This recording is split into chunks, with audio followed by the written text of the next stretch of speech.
രാഷ്ട്രീയ എതിരാളികളെ ഇല്ലാതാക്കാൻ ബി.ജെ.പി. സർക്കാർ ഉപയോഗിച്ചു വരുന്നു എന്ന് ആക്ഷേപമുള്ള ഇ.ഡി.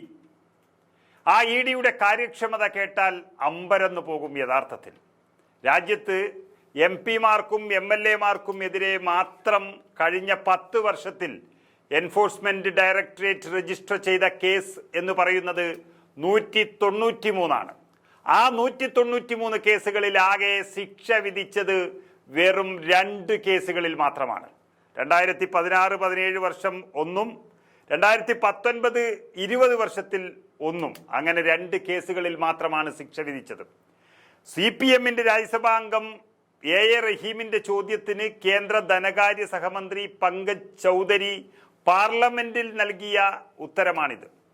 കഴിഞ്ഞ 10 വർഷത്തിൽ രാജ്യത്താകെ എല്ലാവരുമായി ചേർന്ന് 5900-ലധികം ഇ.ഡി. കേസുകൾ രജിസ്റ്റർ ചെയ്തിട്ടുണ്ട് എന്നാണ് കണക്ക്. ഇതിൽ വിചാരണ പൂർത്തിയായത് വെറും 45 കേസുകളിൽ മാത്രമാണ്. ഭൂരിഭാഗം കേസുകളും കോടതികളിൽ നീണ്ടുപോകുന്ന ഒരു സാഹചര്യമാണ് ഉള്ളത്.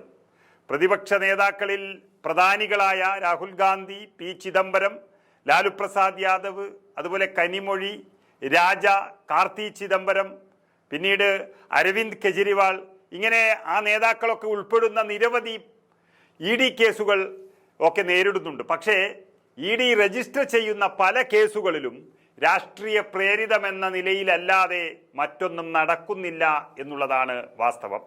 രാജ്യത്തെ ബി.ജെ.പി. ഇതര പാർട്ടിയിലെ പ്രമുഖരെയെല്ലാം ഈ കേസുകളിൽ അകപ്പെടുത്തുന്നതും നോട്ടമിട്ട് പൊടി തട്ടിയെടുക്കുന്നതും അല്ലാതെ അതിനപ്പുറത്തേക്ക് കടക്കുന്നില്ല എന്നുള്ളതാണ് യാഥാർത്ഥ്യം. അങ്ങനെയുള്ള വ്യാപകമായ പരാതി ഉയർന്നു വരികയാണ് എൻഫോഴ്സ്മെന്റ് ഡയറക്ടറേറ്റിനെതിരെ. ഒരു കേസും നേരാംവണ്ണം തീർപ്പ് കൽപ്പിക്കാതെ ഇങ്ങനെ വിടുന്നത് പ്രതിഷേധം ക്ഷണിച്ചു വരുത്തുകയാണ് എൻഫോഴ്സ്മെന്റ് ഡയറക്ടറേറ്റ്.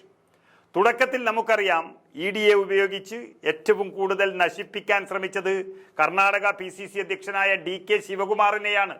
കള്ളപ്പണം വെളുപ്പിക്കൽ എന്നൊരു കേസുണ്ടാക്കി 100 ദിവസത്തോളം ജയിലിൽ കിടത്തി അദ്ദേഹത്തെ. അവസാനം ഒന്നുമാകാതെ ആ കേസ് പോയി. അദ്ദേഹം പിന്നീട് കർണാടകയുടെ ഉപമുഖ്യമന്ത്രിയായി, KPCC അധ്യക്ഷനായി, അങ്ങനെ കർണാടകയിൽ തിളങ്ങി നിൽക്കുന്ന നേതാവായി മാറിയിട്ടുണ്ട്. ഒരാൾ അത്രയും വലിയ ഒരു തട്ടിപ്പുകാരനാണെങ്കിൽ അദ്ദേഹത്തിന് അതിൽ കഴിയില്ല.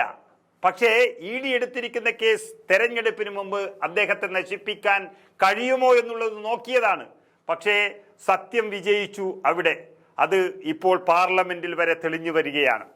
ഒരാളെ, അതും സമൂഹത്തിൽ ഉന്നത പദവി വഹിക്കുന്ന ഒരാളെ വളരെ മോശമായി കൈകാര്യം ചെയ്ത് അവസാനം അത് വെറുതെയാണെന്ന തരത്തിൽ അവസാനിപ്പിച്ച് വിടുമ്പോൾ അദ്ദേഹത്തിനുണ്ടായ നഷ്ടങ്ങൾ എത്രയാണെന്ന് ഓർക്കണം. സാധാരണ മനുഷ്യന് പിടിച്ചു നിൽക്കാൻ കഴിയാതിരിക്കുമ്പോൾ വലിയ അപകടത്തിലേക്ക് അത് പോകുന്നു എന്നുള്ളതാണ് സത്യം. മധ്യപ്രദേശിൽ നമ്മൾ അത് കണ്ടു. അടുത്ത കാലത്ത് മധ്യപ്രദേശിലെ ആത്മഹത്യ ചെയ്ത കോൺഗ്രസ് നേതാവിന്റെ വാർത്ത നമ്മളെല്ലാവരും വായിച്ചതാണ്.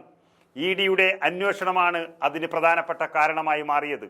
അദ്ദേഹത്തെ ജീവിക്കാൻ അനുവദിക്കാത്ത തരത്തിലാണ് ഇ.ഡി കടന്നു ചെല്ലുന്നത് എന്നുള്ള വാർത്തകൾ എല്ലാ പത്രങ്ങളും എഴുതിയതാണ്. രാജ്യത്താകമാനം അത് വലിയൊരു ഞെട്ടലുണ്ടാക്കിയതാണ്. ആ ജീവൻ തിരിച്ചു നൽകാൻ ഇ.ഡിക്കാകില്ല.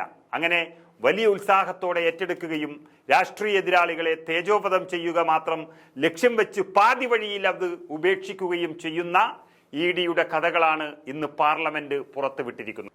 പക്ഷേ അന്വേഷിക്കേണ്ടുന്ന കാര്യങ്ങൾ അന്വേഷിക്കുന്നില്ല എന്നുള്ളതും നമുക്ക് കരുവന്നൂർ പോലെയുള്ള കേസുകളിൽ ഓർമ്മപ്പെടുത്തി തരികയാണ്. ഏതായാലും ഇ.ഡിയുടെ പണി എന്താണെന്ന് ഇന്നത്തെ പാർലമെന്റിലെ മന്ത്രിയുടെ ഉത്തരത്തിൽ നിന്ന് തന്നെ വളരെ വ്യക്തമായി മനസ്സിലായിരിക്കുന്നു.